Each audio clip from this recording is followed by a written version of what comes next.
Hey, FlimsyLunchTray here with you today, and this video is all about why the Tier 8 Premium US Destroyer, the USS Kidd, is my favorite Tier 8 destroyer in the game of World of Warships. And you're going to see this exercised quite strongly in this battle, so strap yourselves in.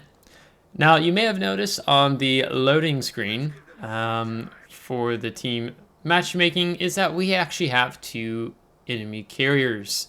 We have the Tier 8 Russian carrier, piloted by a really good clan player, and he is definitely Unicum level of play, or yeah, Unicum.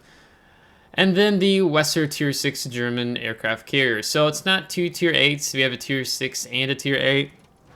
And this battle happened on Monday, or it might have been Tuesday, I don't remember now. Let's play it as Tuesday.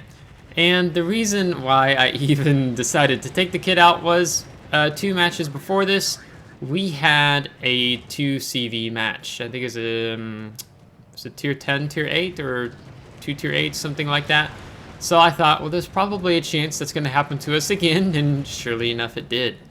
So here you get to see the Kidd's, one of her main strengths is her AA. Now, granted, of course, we did shoot the Tier 8 Russian planes, and they are not known for being very tanky, except that they gets a whole bunch of them, wave after wave, and then we have the Tier 6 aircraft carrier, so we get to shoot those planes down with relative ease. The Kidd is essentially a Tier 8 Fletcher. She has the 5 guns, but what she gives up is the torpedoes in exchange for this strong AA defense and really good main battery gun performance. The torpedoes, of course, you still get one rack, a rack of 5, that have a pretty decent reload time. Here I decided that I'm going to go ahead and use the defensive AA fire consumable because he's coming in and is also a fighter, so I would like to try to get the max amount of damage on the planes here. So we'll go ahead and pop the AA fire consumable. Now, I've done a couple videos talking about dealing with aircraft carriers, and this is a match where you have to switch your mentality, at least for myself, and how you see this match goes, is that I'm not really playing against enemy ships. I'm playing against planes. It's World of Warships, but it's more like World of Warplanes in this scenario for me.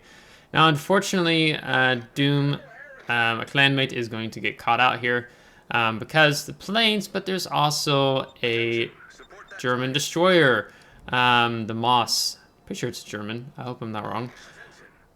I don't know, now I've questioned myself. It gets caught out. We didn't know where he was. It's kind of one of the reasons why I was staying towards this middle gap. So unfortunately we were going to lose Doom, and this Moss is going to be able to get away with it. So yeah, so unfortunate. Trying to provide more of that centralized location for the AA coverage and trying to figure out where that enemy destroyer was. But in talking about dealing with aircraft carriers, I like to coin this phrase as baiting the aircraft carrier player, where you turn your AA off, and this is for destroyers, but you turn your AA off, and then when they're about to detect you, so I think the air concealment of the air detectability range with the Kidd is 2.8, I believe. And let's say they're at 3 kilometers away, you turn on your AA, and Kidd has a 5.8 kilometer AA range. You turn on your AA, and then if you want to, you can go ahead and pop your defensive AA fire consumable, and then you prioritize your AA sector. You don't want to prioritize your AA sector first and then do the defensive AA fire consumable, because that prioritizing gives you a big buff of damage when you do pop it. So you want to go ahead and use your defensive AA fire consumable first, and then prioritize the AA sector, and that is if you're playing and wanting to use your defensive AA fire consumable at that time. So now moving back, I'm trying to support the Massachusetts, since the CV looks like he's going to be focusing him now.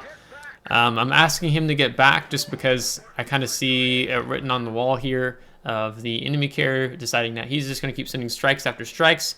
And that is actually a really good position for the enemy carrier. With the Russian CVs, they don't have, how do I phrase this? I think they unified the speed, but I don't remember where I was exactly trying to phrase with that, because I think they changed some things since then. But when he only gets the 1 strikes off, because it's just a 1 strike launch attack, when he is so close to the enemy, like he is up on D8, D9, he's able to keep sending these attacks relentlessly. So that really puts our battleship player here in Massachusetts in a really bad scenario here. So I'm going to try to help him out as best as I can. I'm going to go ahead and pop the defensive A fire consumable once again here with the skip bombers he's bringing in. And because of these attacks, he's coming in rather frequently, so maybe I even get to shoot some more planes again with the defensive A fire still up if he gets the next wave down here in time. And this is what I'm talking about, this shift of like, you know, it doesn't really feel like I'm playing against warships. I'm playing against these warplanes and trying to defend the Massachusetts here. And Massachusetts actually has pretty good AA, but I'm really concerned here because he is just caught out here against the island, and now there's these torpedo bombers coming in. So what does that mean?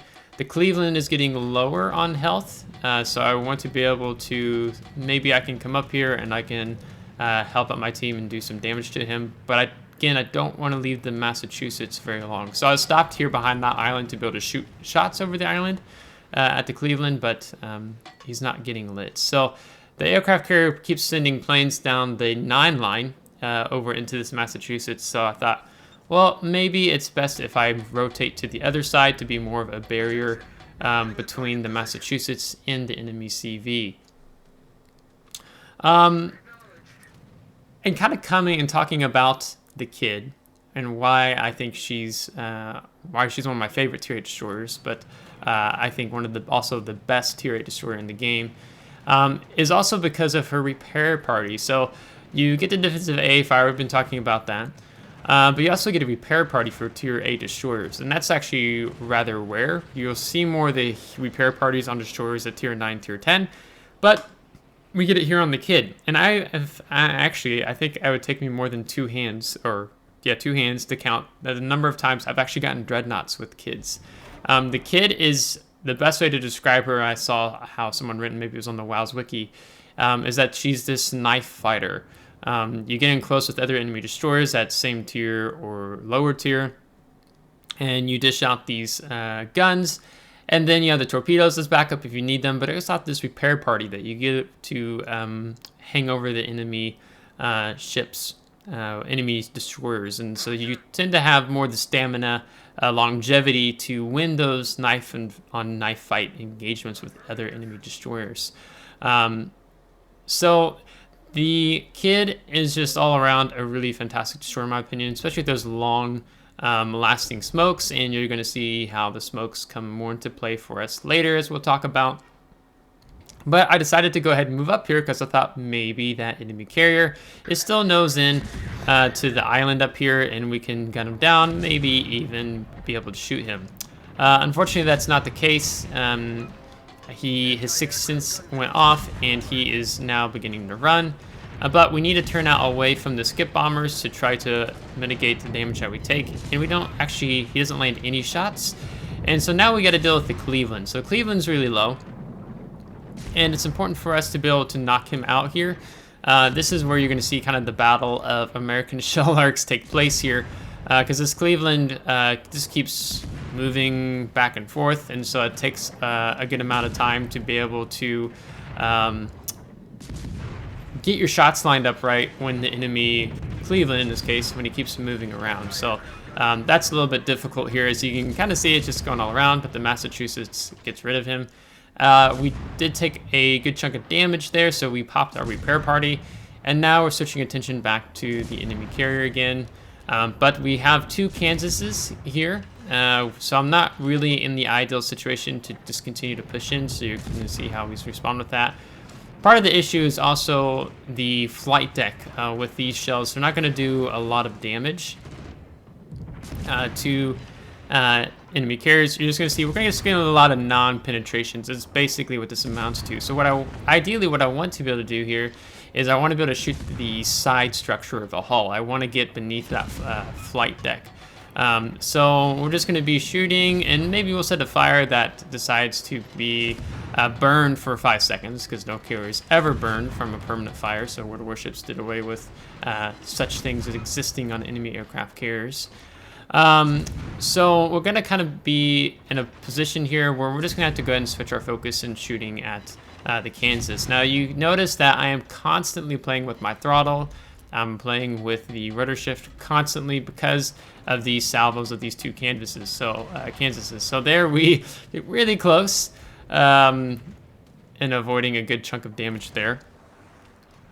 And the torpedo bombers coming in, so we want to be nose in towards them. So depending on what the enemy aircraft carrier player is sending in, will dictate how I position my ship in relation to the enemy carrier. So I actually went ahead and shut my AA off.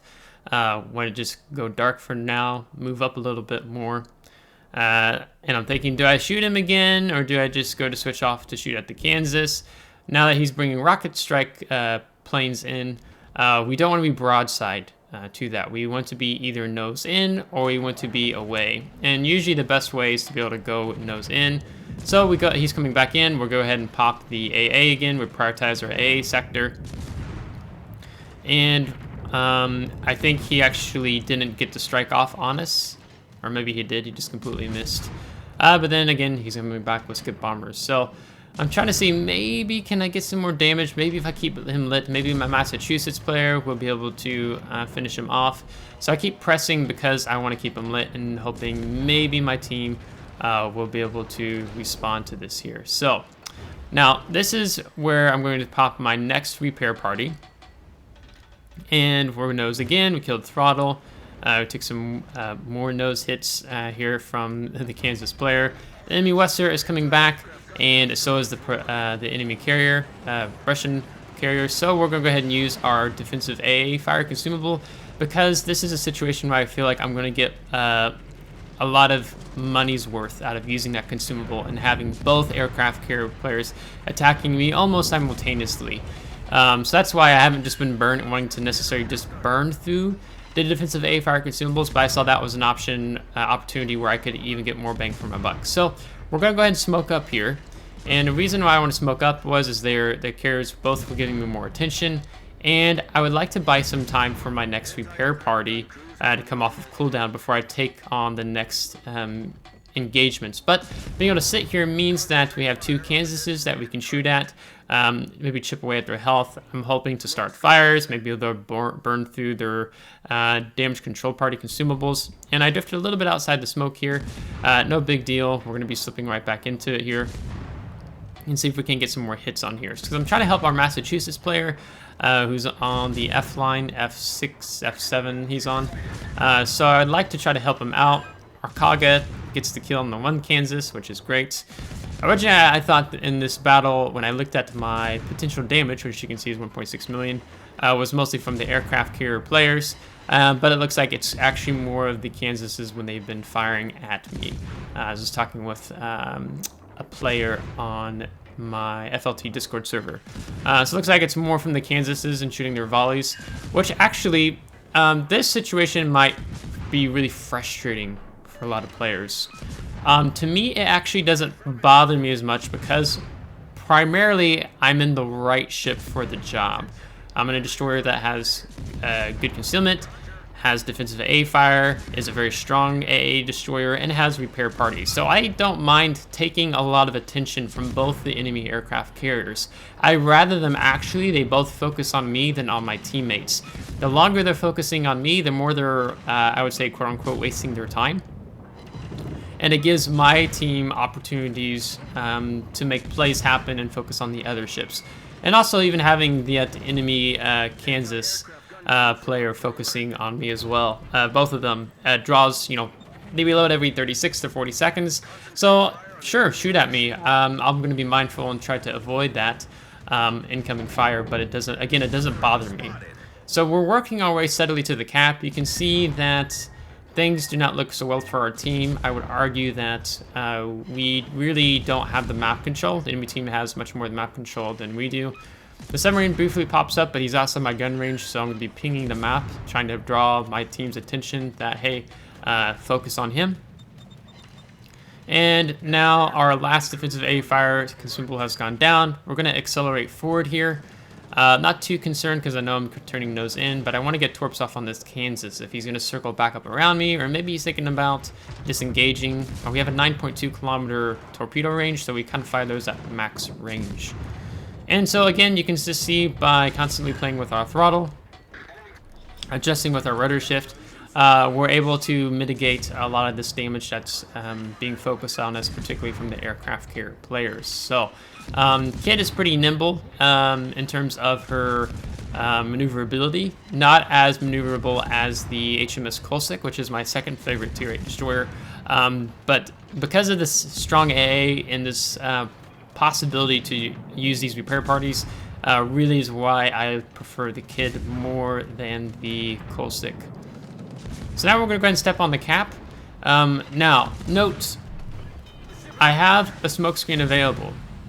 I'm not going to use it yet. I'm going to tell you why here shortly as we work that way.